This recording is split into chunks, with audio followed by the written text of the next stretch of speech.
আজকের এই এক্সপ্লেনারে সবাইকে স্বাগত। আজ আমরা জেএলপিটি N4 এর ১৩ নম্বর লেসনের দারুণ কিছু কাঞ্জি একেবারে অন্যভাবে এক্সপ্লোর করব। মানে ওই খাতার পাতার পর পাতা লিখে বোরিংভাবে মুখস্থ করার দিন শেষ। আজ আমরা ছবি, মজার সব গল্প আর ভিজুয়াল মেমোরির সাহায্যে এই জটিল কাঞ্জিগুলোকে এমনভাবে মাথায় গেঁথে নেব যে চাইলেও আর ভোলা যাবে না। তো চলুন শুরু করা যাক। আজকের আলোচনার রোডম্যাপটা একদম সিম্পল। প্রথমে আমরা দেখব জীবন ও কার্যকলাপ, এরপর রং ও আকৃতি, তারপর মানুষ ও সমাজ, আর একদম শেষে থাকছে কনফিউশন ক্লিয়ারেন্স এবং ছোট্ট একটা মিনি টেস্ট। তবে মূল পর্বে যাওয়ার আগে আমাদের শেখার এই ৩ ধাপের ক্যানভাস মেথডটা একটু কুইকলি বুঝে নেওয়া যাক। প্রথমে আমরা প্রতিটি কাঞ্জির কোর বা মূল অর্থটা বুঝব। এরপর স্টোরি বা পিক্টোগ্রাফ ইভলিউশন দিয়ে এর গঠনটা মনের ভেতর গেঁথে নেব। আর সবশেষে অ্যাপ্লিকেশন ধাপে গিয়ে দেখব রিয়েল লাইফ ভোক্যাবুলারি আর বাক্যে এর আসল প্রয়োগ। একদম সলিড একটা প্রসেস। তো আমাদের প্রথম পর্ব জীবন ও কার্যকলাপ, অর্থাৎ লাইফ অ্যান্ড অ্যাক্টিভিটি।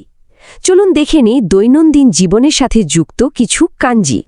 শুরুতেই দেখুন কাৎসো বা জীবনের কাঞ্জিটা। এর গঠনটা একটু খেয়াল করুন। বাম দিকে রয়েছে বহমান জলের একটা চিহ্ন আর ডান দিকে একটা জিভ। ব্যাপারটা ইন্টারেস্টিং না? জল যেমন অবিরত বইতে থাকে, আমাদের জীবন বা লাইফস্টাইলও তো ঠিক তেমনই চলমান, তাই না?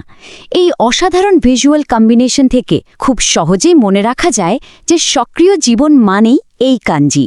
আর এখান থেকে কিন্তু সেই কাৎসু বা লাইফস্টাইলের মতো ভীষণ দরকারি শব্দগুলো আসে। আচ্ছা, এবার এই সহজ অথচ দারুণ জ্যামিতিক আকারটা দেখা যাক। এটা হলো মাওয়ারু বা ঘোড়ার কাঞ্জি। দেখুন, একটা বড় বর্গক্ষেত্রের ভেতরে আরেকটা ছোট বর্গক্ষেত্র, মনে হচ্ছে যেন ক্রমাগত ঘুরছে।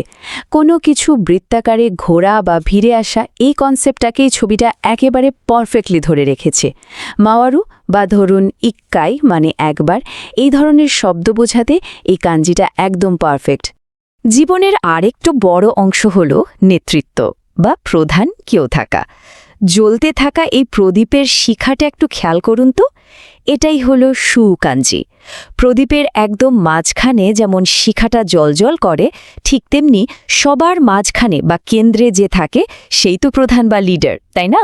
এই সিম্পল মেমনিকটা মাথায় রাখলে সুজিন মানে মাস্টার বা শুশকু মানে প্রধান খাবার, এই শব্দগুলো মনে রাখা একদম জলভাত হয়ে যাবে। এবার চলে আসছি আমাদের দ্বিতীয় পর্বে, রং ও আকৃতি। বিমূর্ত বা অ্যাবস্ট্র্যাক্ট কিছু ভিজুয়াল কনসেপ্ট কিভাবে কাঞ্জির রূপ নেয় সেটাই এবার আমরা দেখব।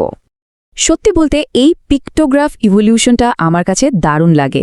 দেখুন, দুটো মানুষের চেহারার প্রোফাইল একে অপরের উপর ওভারল্যাপ করে তৈরি হচ্ছে ইরো বা রঙের কাঞ্জি।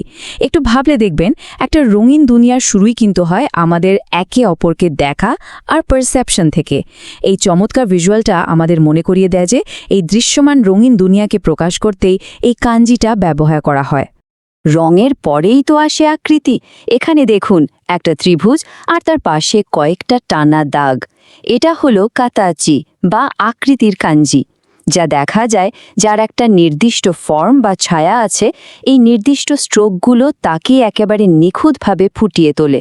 একবার এই স্ট্রোকগুলো মেমোরিতে লক করে ফেলতে পারলে ফর্ম বা ফিগার বোঝানোর এই কাঞ্জিটা ভোলা বলতে গেলে অসম্ভব।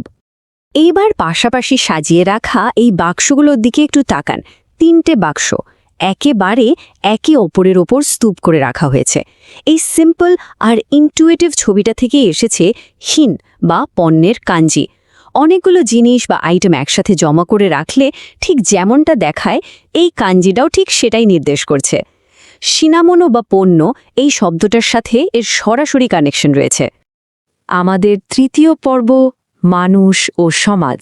ব্যক্তি, পোশাক এবং সমাজ কিভাবে কাঞ্জিতে ফুটে ওঠে, চলুন সেটাই এক্সপ্লোর করি।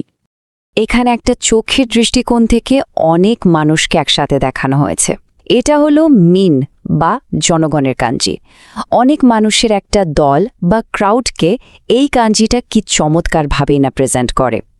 ধরুন, আমরা যখন বলি জাপানের মানুষ খুব দয়ালু, এই যে সিটিজেন বা নাগরিক, সেটা বোঝাতে আমরা এই কাঞ্জিটার প্রয়োগ দেখি।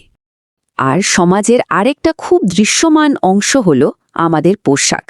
এই কাঞ্জিটার ভিজুয়াল কম্পোনেন্ট ভাঙলে আমরা বাম দিকে পাই শরীরের একটা অংশ আর ডান দিকে পাই শরীরকে পেঁচিয়ে থাকা একটা কাপড়। একটা শরীর যখন নিজেকে পোশাকে আবৃত করে, ঠিক এই লজিক থেকেই তৈরি হয়েছে ফুকু বা পোশাকের কাঞ্জি। ইউনিফর্ম থেকে শুরু করে যে কোনো জামাকাপড় বোঝাতে এটা ভীষণ জরুরি। আমরা অনেকেই কিন্তু ও কি বা বড় বোঝানোর কাঞ্জিটা চিনি, তাই না? এবার জাস্ট ম্যাজিকটা দেখুন। সেই বড় কাঞ্জিটার উপরে শুধু একটা ছোট্ট দাগ বা বিন্দু বসিয়ে দিলেই তা দেখতে একেবারে একটা বসে থাকা কুকুরের মতো হয়ে যায়। আর এভাবেই তৈরি হয়েছে ইনু বা কুকুরের কাঞ্জি। এই প্লেফুল মেমনিক ট্রিকটা কিন্তু মারাত্মক লেভেলের এফেক্টিভ। সমাজের আরেকটা ইম্পর্টেন্ট দিক হল একতা বা সমতা। একটা বড় এনক্লোজার বা বাক্সের ভেতরে সবকিছু যেমন মিলেমিশে এক হয়ে যায়, এই ওনাজি বা একই বোঝানোর কাঞ্জিটাও ঠিক সেই ইউনিফাইং কনসেপ্টটাই আমাদের দেয়। সবকিছু যখন একই রকম, বা ধরুন একটা ক্লাসের ভেতরে সবাই, এই কাঞ্জিটা সেই ধারণাকে দারুণভাবে সলিডিফাই করে। এবার চলে এলাম আমাদের চতুর্থ পর্বে, কাঞ্জি কনফিউশন ক্লিয়ারেন্স। দেখতে একই রকম কাঞ্জিগুলো নিয়ে আমাদের যে ভিজুয়াল জট পেকে যায়, আজ সেটা চিরতরে খুলে ফেলব। এই তুলনামূলক চার্টটা একটু মনোযোগ দিয়ে খেয়াল করুন তো। হাইলাইট করা কমলা রঙের বৃত্তগুলো কিন্তু আমাদের আসল পার্থক্যটা একদম ধরিয়ে দিচ্ছে। খেয়াল করুন, রং আর আকৃতির ডান দিকের স্ট্রোকগুলো কিন্তু পুরোপুরি আলাদা। আবার প্রধান কাঞ্জির মাথায় লিডারের মতো প্রদীপের শিখা আছে, যা জনগণ কাঞ্জিতে মিসিং। একইভাবে ঘোড়া কাঞ্জিটা হলো চারপাশ বন্ধ একটা বাক্স, কিন্তু একই কাঞ্জিটার নিচের অংশটা খোলা। ব্যাস, শুধু এই স্পেসিফিক স্ট্রোকগুলো মনে রাখলে কনফিউশন আর কোনোদিনও হবে না। আমাদের পঞ্চম ও একেবারে শেষ পর্ব, মিনি টেস্ট ও প্রয়োগ। এতক্ষণ যা যা শিখলাম, চলুন সেই ভিজুয়াল মেমোরিগুলো একটু পরোক্ষ করে নিই। এখানে 5টা র্যাপিড ফায়ার এমসিকিউ দেয়া হলো। দেখা যাক আমাদের ইমিডিয়েট রিকল কতটা কাজ করছে। প্রথমটা হলো রঙের কাঞ্জি, তাই তো? দ্বিতীয়টা সেই চোখের দৃষ্টিকোণ থেকে দেখা অনেক মানুষ, মানে জনগণ। তৃতীয়টা হলো সেই জ্যামিতিক বক্স, যা ঘোড়া বোঝায়। এর পরের স্তূপ করে রাখা বক্সগুলো নির্দেশ করে পণ্য। আর শেষের ওই খোলা বক্সটা আমাদের বলে দিচ্ছে যে সবকিছু একই। আপনাদের কটা ঠিক হলো? তবে শুধু কাঞ্জির অর্থ জানলেই তো আর হবে না, ন্যাচুরাল বাক্যে এর রিয়েল ওয়ার্ল্ড অ্যাপ্লিকেশনটাও তো শিখতে হবে। এই সদ্য মুখস্থ করা কাঞ্জিগুলো কিভাবে একদম ন্যাচুরাল জাপানিজ বাক্যের সাথে মিশে যাচ্ছে, সেটা সত্যি চমৎকার। আমি এই রং পছন্দ করি, বা কারো কুকুর আছে, অথবা আমরা একই ক্লাসে পড়ি, এই শূন্য স্থানগুলোতে রং, কুকুর এবং একই বোঝানোর কাঞ্জিগুলো কত সুন্দরভাবে বসে গেল, তাই না? এটাই হলো অ্যাপ্লিকেশনের আসল ম্যাজিক। ছবি আর পিক্টোগ্রাফ ইভলিউশনের সাহায্যে কাঞ্জি শেখার এই ভিজুয়াল মেমোরি পদ্ধতিটা আমাদের মস্তিষ্ককে কতটা বুস্ট করে, সেটা নিশ্চয়ই এতক্ষণে একদম ক্লিয়ার হয়ে গেছে। না বুঝে মুখস্থ করার চেয়ে লজিক আর গল্প দিয়ে শিখলে তা অনেক বেশি দিন মনে থাকে। আচ্ছা, আজকের এই 10টা কাঞ্জির ব্যাকগ্রাউন্ড স্টোরির মধ্যে কোন গল্পটি আপনাদের সবচেয়ে বেশি মুগ্ধ করেছে বা একেবারে মনে গেঁথে গেছে? এই চিন্তার খোরাকটা রেখেই আজকের এই এক্সপ্লেনার এখানেই শেষ করছি। আপনাদের শেখার এই আনন্দময় জার্নি এভাবেই চলতে থাক।